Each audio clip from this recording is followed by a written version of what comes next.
Damascus, a name that lingers in the air, as if spoken by the city itself. The name itself feels ancient, doesn't it? It conjures images of lost civilizations, of stories etched into stone and whispered through winding alleys. It carries the weight of millennia, a city that has seen empires rise and crumble, and yet it remains, steadfast, quietly watching the world change around it. Today, on July 29, 2025, that history feels more present than ever.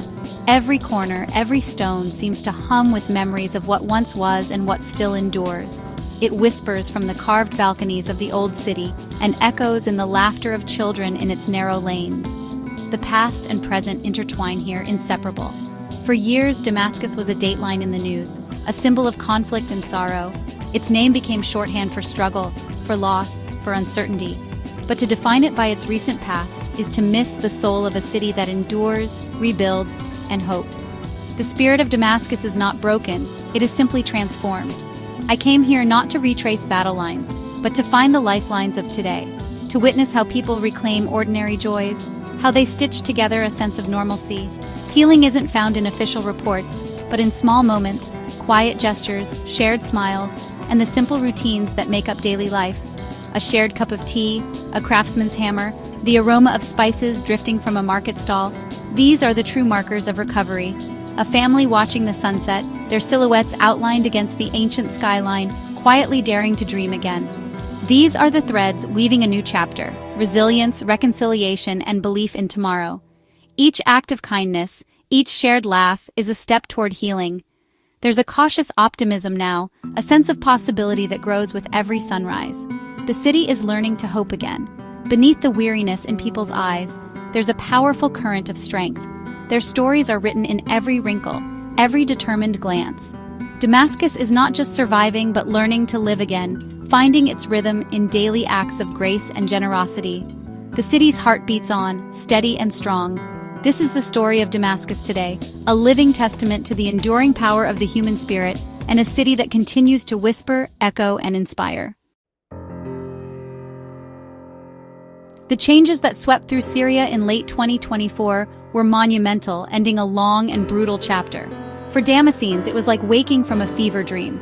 The fall of the Assad regime ended a particular kind of fear that had gripped life for over a decade. Now, in summer 2025, the city faces the complex reality of what comes next. A new interim government is in place, tasked with rebuilding not just structures, but trust and identity. One powerful symbol, a unified emergency service, merging former regime firefighters and white helmets, once enemies, now partners. This is reconciliation in action, a difficult but essential first step. The wounds of war are deep, and regional tensions still loom, as seen in last month's missile exchange between Israel and Iran. Yet for the first time in a generation, Damascenes feel they have a say in their future, a revolutionary and hopeful change. To truly understand Damascus's remarkable transformation, you need to step inside the Kafr Sousa firehouse. This unassuming building, tucked away in a busy neighborhood, is more than just a place for fire engines and alarms. It's a living symbol of the city's slow, difficult journey toward healing. Here, former regime firefighters and white helmets, men who once stood on opposite sides of a brutal conflict, now work side by side. They share a kitchen, a duty roster, and the immense responsibility of saving lives in a city still haunted by its past. Every day they choose to put aside old grievances for the sake of something greater. A wall still divides their sleeping quarters, a silent reminder of the divisions that once tore the country apart. Pay disparities linger, and trust is not always easy. But when the emergency bell rings, those barriers fall away. In the face of danger, they act as one, united by a shared sense of duty. In moments of crisis, the weight of the past dissolves into a single, urgent mission. The city's pain is set aside, if only for a moment, as these men rush together toward the flames. Healing happens not just in the heat of action, but in the quiet moments in between. Over cups of tea, stories are shared, laughter breaks the tension, and old caricatures begin to fade. These small rituals of daily life slowly stitch together the fabric of trust. Mohammed, once imprisoned by the regime, and Mustafa, a white helmet's chief who carries his own scars, now find common ground in their shared humanity. Their conversations, sometimes difficult, are steps toward understanding and acceptance. This is the painstaking work of reconciliation, slow, real, and profound. It's not about forgetting the past, but about building a future where former enemies can stand together. These firefighters are dismantling psychological walls brick by brick, proving that even the deepest wounds can begin to heal when people choose to trust again. Their firehouse is a microcosm of Syria's hope, a place where forgiveness is not just a word, but a daily, courageous act that shapes the future. Here in the heart of Damascus, the future is being forged, one rescue, one conversation, and one act of forgiveness at a time. The quiet revolution of the heart is happening all across Damascus. Displaced people are returning, greeted with cautious welcomes. Community centers host workshops on conflict resolution, teaching people to talk through grievances. I met Fatima, a tailor whose family was divided by the war. Now, she and her brother are rebuilding their relationship, focusing on shared memories and the future. Community leaders and religious figures promote unity, organizing interfaith events and cleanup projects. These efforts counter the sectarian divisions exploited during the war. Mending is not about forgetting the past, but refusing to be imprisoned by it. It's about acknowledging trauma while building a different legacy for the next generation. Every act of kindness, every difficult conversation, is a stitch in the new social fabric of Damascus. It's a fragile tapestry, but woven with resilience, forgiveness, and hope. This is how peace is built, one relationship at a time. To feel the true pulse of Damascus, lose yourself in Souk al-Hamidiyya. Here, every step you take is a step through living history, where the ancient stones beneath your feet echo with the footsteps of generations past. This market is the city's beating heart, where commerce and culture have intertwined for centuries. The air is thick with the scent of spices, the vibrant colors of textiles, and the lively calls of vendors selling their wares. Even during the war, the souk never truly fell silent, a testament to the city's resilience. Through hardship and uncertainty, the market's spirit endured, its doors opening each morning as a quiet act of defiance and hope. Today, it thrums with renewed energy. The laughter of children, the chatter of shoppers, and the rhythmic clatter of carts fill the air, breathing new life into these storied corridors. Shopkeepers reopen, artisans craft, and weavers create intricate patterns.